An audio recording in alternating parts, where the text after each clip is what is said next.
Welcome to Marketplace Finds, where we show off some crazy and interesting cars for sale, judge what we think of the price, then order it in our tier list.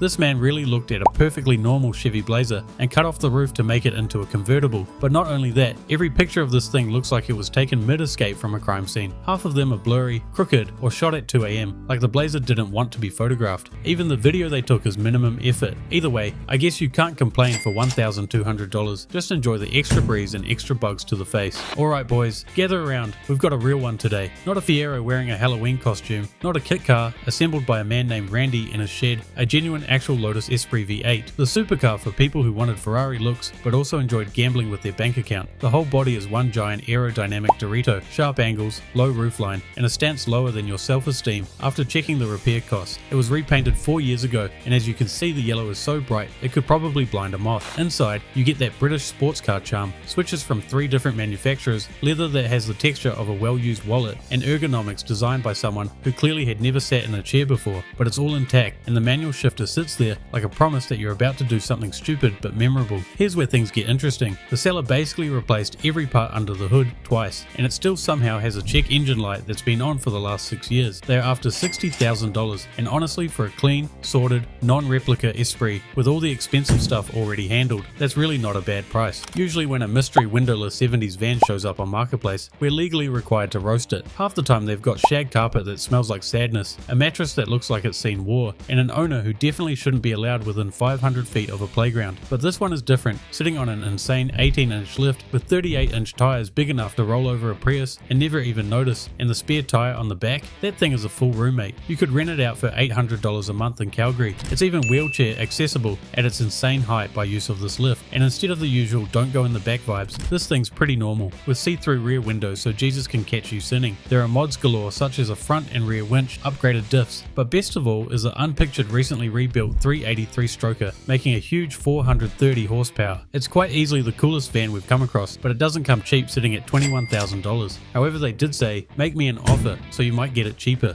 Some builds are clean, some builds are tasteful, and then there's this Audi S4, built by someone who clearly hit buy now on every single car related ad they ever saw. On the outside, it looks like someone tried to build a wide body RS4 after watching one YouTube tutorial at 2 AM. Just look at the side skirts. What the hell is even going on there? The wheels are real 3-piece BBS though, which is hilarious because the wheels are worth more than the rest of the car combined. Inside, it's like the owner challenged themselves to turn an S4 into a Spirit Airlines lounge. There's blue trim everywhere, random accents slapped on like stickers, and of course a homemade star ceiling. Then there's the engine, which the seller proudly announces it only has 20% power, meaning this V8 currently produces the strength of a Roomba, and it's topped off with an engine cover airbrushed with Sonic, Tails, and Knuckles. Perfect, because you'll need all 3 of them pushing to get this thing up a hill. The seller wants $3,500 for it, which sounds like a deal until you realize that's roughly what you'll spend just diagnosing why it has the horsepower of a push mower. Facebook Marketplace has once again delivered a Honda Civic that looked at all the Wranglers on the road and said, yeah, I can do that. But unlike the usual Home Depot engineered off-road Civics we normally see, this one is weirdly competent. For starters, it's sitting on a custom 3-inch lift and 27-inch general grabbers, which is enough to make this thing tower over stock Civics like it just discovered protein powder. Up front, the seller has tucked a fully functional winch neatly behind the bumper, not zip-tied to a license plate bracket like we normally expect. Even the snorkel looks almost factory, perfect for when your local McDonald's drainage ditch starts to flood. They are after $4,500, which is not bad for a Civic that's already survived more forest trails than a Subaru commercial. It's been a while since we've had a Daihatsu midget on here,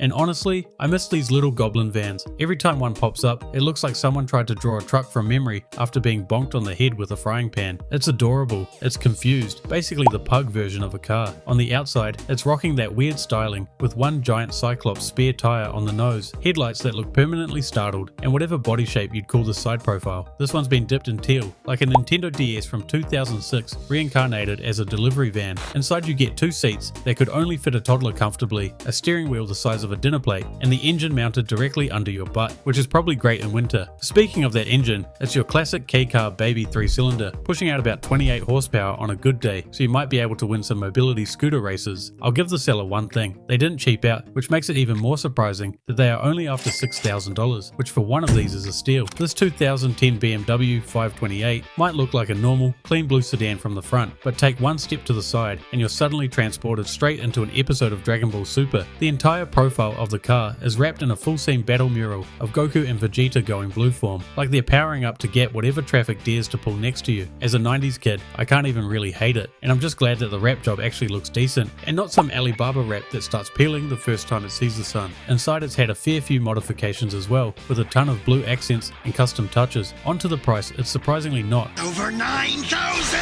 As they're after $7,800, a lot more reasonable than I expected from them. Alright, strap in, because this Jaguar has been through more emotional damage than a teenage boy who just got left on red. This 2010 Jaguar XF didn't just get vandalized, this thing got emotionally ventilated. This isn't graffiti, this is the artistic equivalent of an ex-girlfriend screaming you know what you did, but instead of sending long paragraphs at 3 AM, she grabbed a $4 can of Home Depot spray paint, kicked out a window, and unleashed her inner Banksy. From the looks of it, she held that nozzle down like it owed her child support.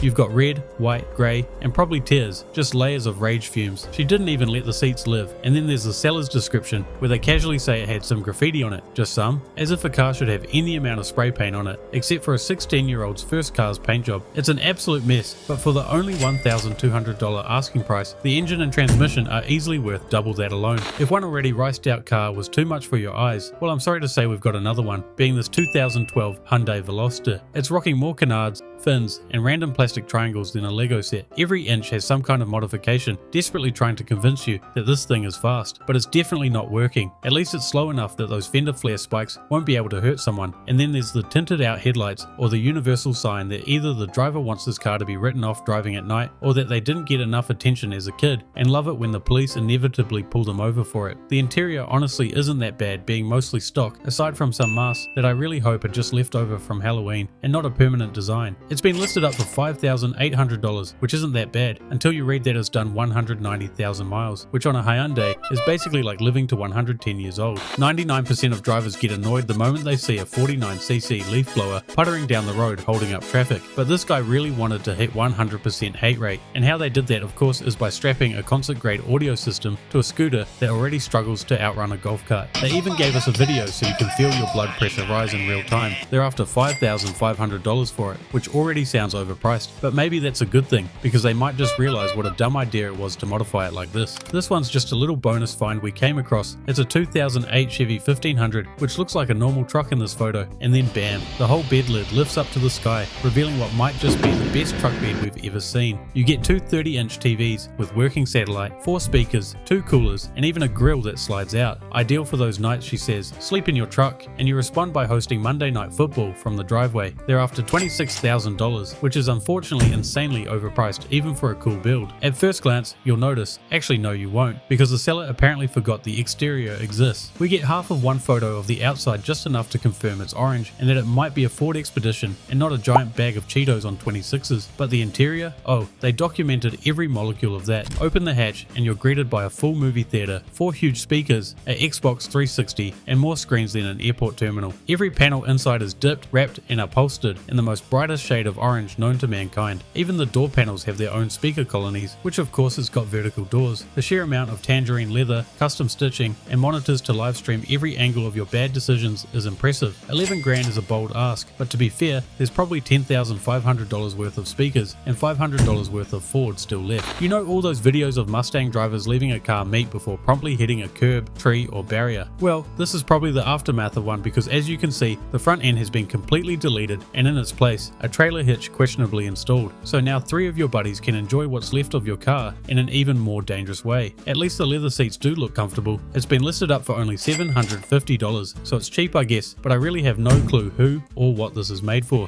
Every once in a while, a vehicle appears that makes you ask the big questions in life. Questions like, what kind of person builds a limo like this? And do I need to call the police? It's a 1996 Lincoln Stretch limo that looks like it's been banned from at least 12 counties and 3 PTA meetings. Let's start with the obvious. I heart hot mums mums down the side, because let's be real, who doesn't? But I am afraid the only mums you'll probably pick up in this compete in chain-smoking cigarette competitions and have names like Deborah or Cheryl. Now let's talk about the front end, because of course it's got a set of bull bars bigger than the engine's horsepower output, but that does confirm whoever made this is following in Danny Duncan's footsteps. We can't also miss the Hell Yeah brother and Giant 69 at the back too, just for good measure. The inside is surprisingly clean, as in without using a black light on those seats, but the fact they haven't been chewed up by a rogue rodent is surprising. If you were planning on buying this to pick up some local gilfs, it's unfortunately already sold for an undisclosed amount. But don't worry, we're sure to find you a replacement on this channel in no time. This next one is a doozy, because someone looked at a semi-truck and decided it would make for a great party bus. Still painted in what can only be described as emergency red, the poor paint job or battle against the sun reveals the fiberglass cabin on the back was not a factory edition. Open the back and suddenly you're in a limo lounge for people who've made terrible financial decisions. It's all quilted leather, glossy ceiling panels, strip lighting, and enough seating to host a mildly successful podcast. The seller is after an insane $185,000, which is way more than these have been selling for. But how many other vehicles can tow your car home after some drink driving while still keeping the partying going? We all know what a donk is, but I think this next one might just be a level above, something you'd unlock after beating the final boss in Need for Speed Florida Edition. The tires are so skinny you'd get more sidewall from a bicycle, and of course most of the photos were a screenshot taken from a Facebook post when it was being painted, which I unfortunately can't even hate because that candy orange is clean. The seller even says the LS motor don't care about the size of rims. Yeah, it doesn't care, because it's too busy praying every time you hit the gas that the drivetrain doesn't shear itself in half from the leverage of those wagon wheels. They want $8,500 and even threw in a free paint job, so if you sell the rims, you're honestly not looking at a bad deal. Somebody spent 600 hours airbrushing the Chevy HHR, which is funny because that's about 599 hours more effort than Chevrolet put into designing this car in the first place. If you didn't pick it up already, the theme is clearly Native American, and I swear I'm not racist, but some of those paintings aren't doing them any justice. Up front is a woman, I think, crouching at the river with a malnourished looking wolf or coyote. The back, 3 elders sitting like they're judging every decision you've ever made, especially the one where you spent 600 hours painting an HHR instead of buying a good vehicle. It was listed up for $11,500, and shockingly, at least to me, it's already been sold. Here's how the final tier list ended up. Let us know what we got right, what we got wrong, if there's anything you'll change around. I hope everyone's holidays are going great. Make sure to like and subscribe, and I'll see you guys in the next episode.